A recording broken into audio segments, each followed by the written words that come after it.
तर दोस्तांनो, पुन्हा एकदा मनापासून स्वागत आहे तुमचं आपल्या भन्नाट व्लॉगमध्ये.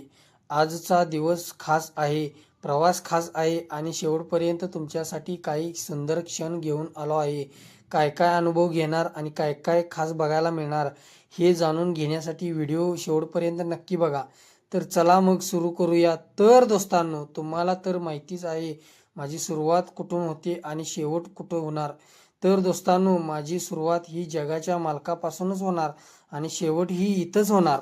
बाळूमामांचं पवित्र दर्शन घेताच मनाला शांतता, भक्ती आणि सकारात्मक ऊर्जा मिळाल्याची अनुभूती अनेक भक्त व्यक्त करतात. बाळूमामांनी सर्व जीवांवर प्रेम, दया आणि सेवाभावाचा संदेश दिला. त्यांच्या जीवनातून माणुसकी, करुणा आणि श्रद्धेचं महत्त्व शिकायला मिळतं. मी मामांकडे एकच प्रार्थना करेन की हे माझे व्हिडिओ पाहणाऱ्या प्रत्येकावर तुमची कृपा राहू दे.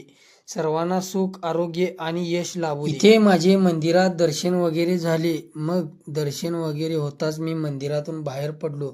बाहेर पडताच एक शाळा लागते आणि त्या शाळेच्या भोवती खूप मुले खेळत होती. त्या शाळेतलीच मुलं होती ती. खूप मुले खेळत होती. काही शाळेच्या पुढे खेळत होती, काही झाडाखाली खेळत होती, काही शाळेच्या मागे खेळत होती. तर मी त्या शाळेच्या मागे खेळणाऱ्या मुलांच्या जवळ गेलो. ती मुले गोट्याने खेळत होती. पण मला तिथे जाताच मला आमचं बालपण आठवलं. आम्ही त्यावेळी ऐऱ्याने खेळायचो. तास-तासभर नाही तर दिवसभर खेळायचो. तरीसुद्धा आमचं मन भरत नव्हतं. पण काय राव, ते गेले ते दिवस, राहिल्या त्या फक्त आठवणी. पण आता आम्हाला काय जरासुद्धा बसायला सुद्धा सवड नाही. पण आता फक्त असतं काम करायचं. ही पोरं पण काय कमी नाहीत, खूप मजा करतात. पण त्यांना मी एकच संदेश दिला की तर बाळांनो, तुम्ही खेळ खेळा, गोट्याने खेळा, क्रिकेट खेळा किंवा काहीही खेळा. पण तुमचं खेळायचं वय आहे, बागडायचं, मज्जा मस्ती करायचं वय आहे. पण अभ्यास आधी, मग अभ्यास झाल्यानंतर हे काय असेल खेळ वगैरे. फिरता फिरता आम्ही कुठे निघालो, कुठे पोहोचणार हे ठरलेलं नव्हतं. पण प्रवासाचा प्रत्येक क्षण मनात साठवायचा होता. दिवस पावसाचे आहेत, तरी पण यावर्षी पाऊस काय पडायचं नावच घेईना. हे सगळे माणसाच्या कर्माचे भोग आहेत. तरी पण आज आभाळ भरून आलंय, थंडगार वारा सुटलाय, निसर्गाने हिरवागार शालू पांघरलाय. असं शांत वातावरण मिळालं की मन कसं प्रसन्न होऊन जातं. माणसाची खरी ओळख त्याच्या पैशाने किंवा पदानं होत नाही, तर माणसाची खरी ओळख त्याची नीतिमत्ता, प्रामाणिकपणा आणि वागणुकीने होते.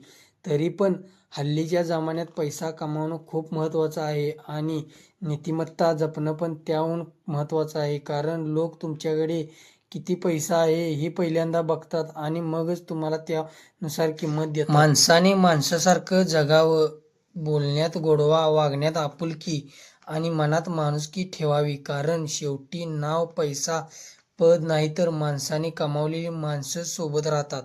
तुमच्या यशावर जळणारे भेटतीलच, पण त्यांच्यावर राग न धरता आपल्या ध्येयावर लक्ष ठेवणं जास्त महत्त्वाचं आहे.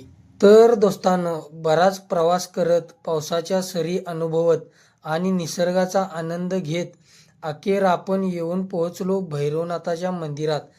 चला तर मग श्रद्धेने भैरवनाथाचे दर्शन घेऊया आणि आशीर्वाद घेऊया आणि या पवित्र ठिकाणाचे सौंदर्यही तुम्हाला दाखवतो. तर मग दोस्तांनो, आपण आता अखेर येथे येऊन पोचलो आहे, म्हणजेच भैरवनाथांच्या मंदिराकडे येऊन पोचलोच आहे.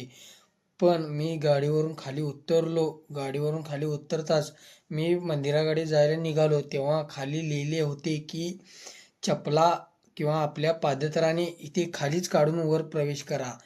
तर दोस्तांनो, मी मंदिराकडे किंवा देवाच्या मंदिराकडे जाताना पहिला आपल्या पायातल्या चपला किंवा पादत्राणे मी खालीच काढतो पायरीच्या आणि मगच मंदिरात प्रवेश करतो.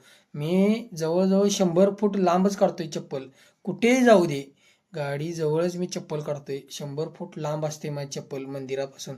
कारण का, त्या मंदिराचे आपण पावित्र्य राखायचे असते. आपण गेलेलो असतोय दर्शनाला, त्यामुळे आपण चप्पल साईडलाच काढायचे, लांबच काढायचं, मगच तिथं जायचं.